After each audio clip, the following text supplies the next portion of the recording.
Voilà, mon nom est Bernard Tirtiot, j'habite à Fleurus en Belgique et aussi à Bruxelles. La Thèse a publié un recueil de mes poèmes qui s'appelle Lueur. C'est une très, très belle faveur qu'ils m'ont faite parce qu'ils ne publient pas de poésie. Et en fait, ces poèmes qui sont écrits à différentes époques de la vie sont regroupés par thème, plutôt que chronologiquement. Et alors, il y a plusieurs cahiers. Un cahier s'appelle Mes amours perdus en mer. Un autre cahier s'appelle Un mouchard parmi les anges. Ce sont les gens que l'on a aimés qui sont partis. Et il y a ces 7 cahiers-là où on va parler de la lumière, bien sûr. On va parler du travail des mains. Je reste un artisan.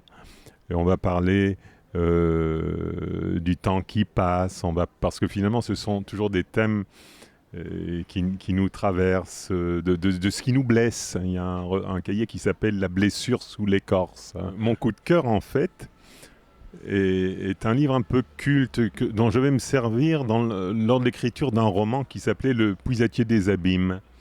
Et c'est Citadelle de Saint-Exupéry.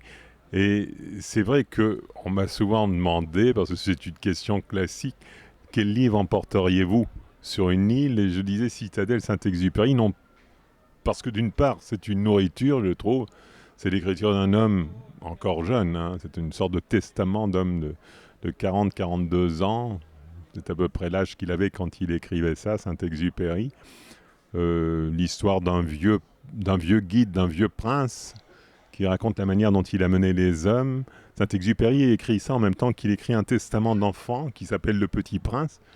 Et c'est un livre chantier. C'est un livre, en fait, qui serait à continuer, à poursuivre, peut-être à terminer.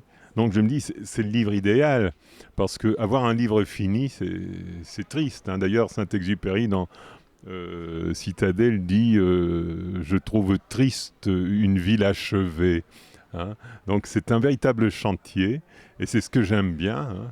Moi je suis un homme de chantier et j'aime bien cette idée de pouvoir par la réflexion continuer une écriture qui a été échafaudée comme ça, qui est encore fragile par moments et qui à un moment donné se resserre sur une image extrêmement forte, extrêmement puissante, parce que c'était un petit peu cette façon d'écrire où on approche une réalité un peu comme on sculpte un objet pour arriver à sa perfection. Et c'est une phrase comme ça qui est lancée, qui est limpide, qui est puissante, qui est vraiment incisive.